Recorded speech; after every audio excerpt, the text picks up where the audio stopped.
کریم رب بڑا ہی بے نیاز ہے۔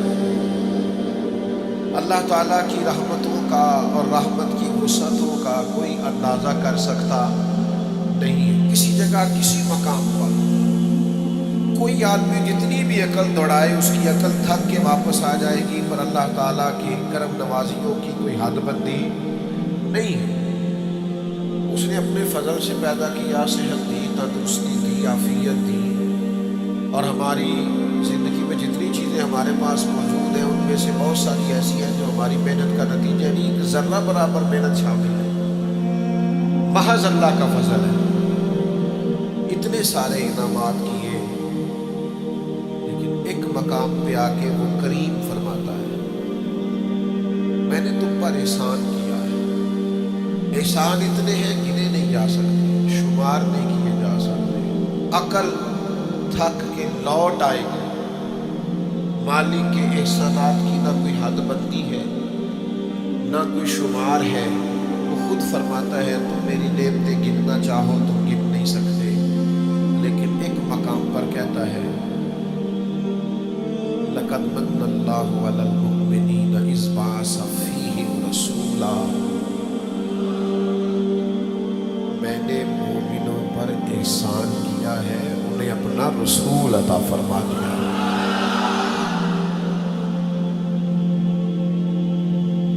نہیں سمجھا سکتا میں آپ، یہ میرے پاس کی بات ہی نہیں، میں نہیں کھول سکتا اس جملے کو۔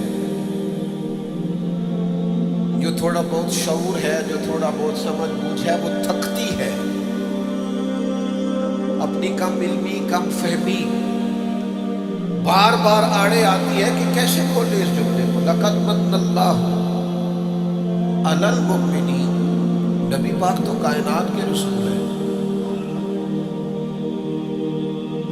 حضور تو عالمین کے لیے رحمت ہے۔ وَمَا أَرْسَلْنَاكَ إِلَّا رَحْمَةً لِلْعَالَمِينَ، اور صحیح بخاری کے لفظ ہے أُرْسِلْتُ إِلَى الْخَلْقِ، میں مخلوق کا رسول ہوں، مخلوق کا، محض انسانوں کا نہیں، پوری مخلوق کا۔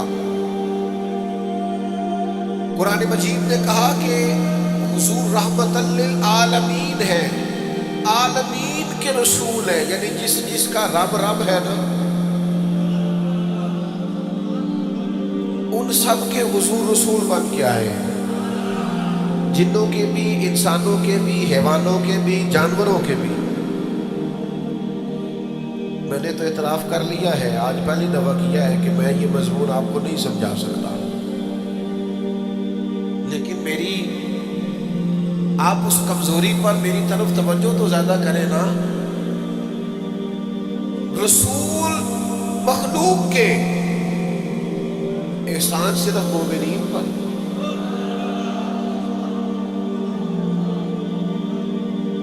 یا اللہ جنوں پر احسان نہیں، فرشتوں پر احسان نہیں، تیرے محبوب نے تو جانوروں کے حقوق بھی بیان کیے، ان پر احسان نہیں، پھر کل انسانوں کے حضور رسول ہے۔ یہ ساری امت دعوت ہے نبی پاک علیہ السلام کی، تو مالک اس ساری کائنات پر احسان نہیں؟ تو گویا قرآن مجید کی یہ آیت بتاتی ہے کہ احسان تو سب پر ہے، پر بات تو اس سے کرنی ہے نا جو احسان مانے۔ او بھائی بچے چار ہیں، سارے باپ کی اولاد ہے، باپ نے مشترکہ خرچہ کیا ہے، والد نے مشترکہ تعلیم دلوائی ہے، ایک جیسے اسکول میں پڑھایا ہے، جتنا گھر میں کھانا پینا رہنا سہنا تھا مشترکہ ہے، لیکن وہ چاروں میں سے ایک کو ٹیلی فون کر کے کام بتاتا ہے، ایک کو اپنے مسئلے ڈسکس کرتا ہے ایک کے ساتھ۔ اسے پوچھے بھئی تیرے بیٹے چار نہیں ہوں گے، منڈے تے پتر تے چاروں ہی نے، پر کرنی تھی وہ دے نا جڑی منے۔ بات تو اس سے کرنی ہے جو فرما بردار ہو، بوجھ تو اس پہ ڈالنا ہے جو بوجھ اٹھائے، کام اس کو کرنا جو بھاگ کے کار آئے، تو جو کہے ابا جی طبیعت ذرا ٹھیک نہیں، میں تھوڑا مصروف ہوں، ذرا فلانی جگہ جانا تھا، تو دوسری دفعہ کام کیسے بتائیں گے؟ بلا مثال و بلا تشبیہ کا رسول تو کائنات کے ہیں۔ احسان مومنوں پہ اس لیے کیا ہے کہ ان کے آنے پر جو رنگ ابو بکر صدیق کا ہے نا، ان کے نام پر جان قربان کرنے کی جو تڑپ عمر فاروق میں ہے نا،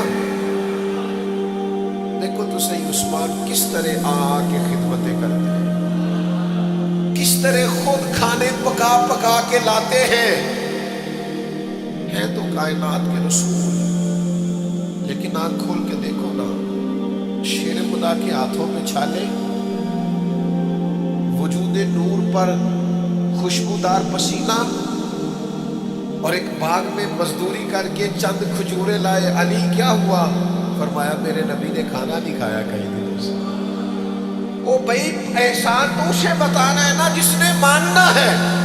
آؤ نا تمہیں میں لے چلوں حبشہ کی سرزمین پر، اسلام کے پہلے خطیب حضرت جعفر طیار نجاشی بادشاہ کے دربار میں کھڑے، اور نجاشی سوال کر رہا ہے کہ یہ لوگ آئے ہیں مکہ مکرمہ کے اور یہ تمہارے بارے میں کہتے ہیں کہ تم یہاں ہجرت کر کے آئے ہو، لیکن تم نے تو وہاں بڑا فساد معاذ اللہ برپا کر دیا ہے، ماجرا کیا ہے؟ تو حضرت جعفر طیار مولا علی کے بھائی بولے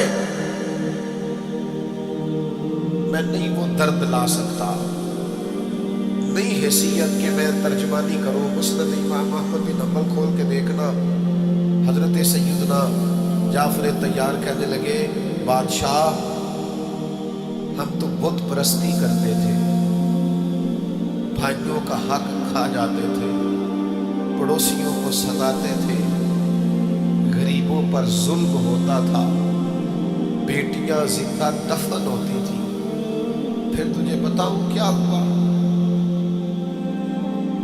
حضرت جعفر طیار کہنے لگے پھر اللہ نے نا ہم ہی میں سے ہمیں ایک رسول عطا فرمایا، وہ دو عالم کی رحمت تھے، وہ جہاں چاہتے وہی رہتے، یہ ان کی مہربانی ہے کہ یہ عالم پسند آیا۔ فرمایا پھر اللہ لقد من اللہ علی المؤمنین اذ بعث فیہم رسولا، پھر اللہ نے ہمارے درمیان ایک رسول کو مبعوث فرمایا۔ پھر وہ جن بھائیوں کو ہم ستاتے تھے نا، ان سے پیار کرنے کو دل کرنے لگا، پھر جن غلاموں کو ہم گویا اچھوت سمجھتے تھے، قریب نہیں آتے تھے، پھر ہم ان کے ساتھ ایک پلیٹ میں کھانا کھانے لگے۔ فرمایا پھر وہ پڑوسی جو ایک دوسرے کو ستاتے تھے وہ ہم سائے بن گئے، ہم سائے، ایک سائے میں رہنے والے، جن کا سایہ ایک ہے۔ اب بادشاہ پتہ تجھے بتاؤں ہوا کیا؟ بیٹیوں کو زندہ دفن کرتے تھے، اب ہم بیٹیوں کو دیکھ دیکھ کے جیتے ہیں، اب ہماری محبت و شفقت و توجہات کا مرکز بیٹیاں بن گئی ہیں، ہمارے انداز بدل گئے ہیں۔ بس کریم نے کرم کر دیا، مالک نے رحمت کر دی، اس کے فضل کی برکھا برسی ہے۔ خود نہ تھے جو راہ پر وہ اوروں کے ہادی ہو گئے، خود نہ تھے جو راہ پر وہ اوروں کے ہادی ہو گئے۔ وہ کیا نظر تھی جس نے مردوں کو مسیحا کر دیا؟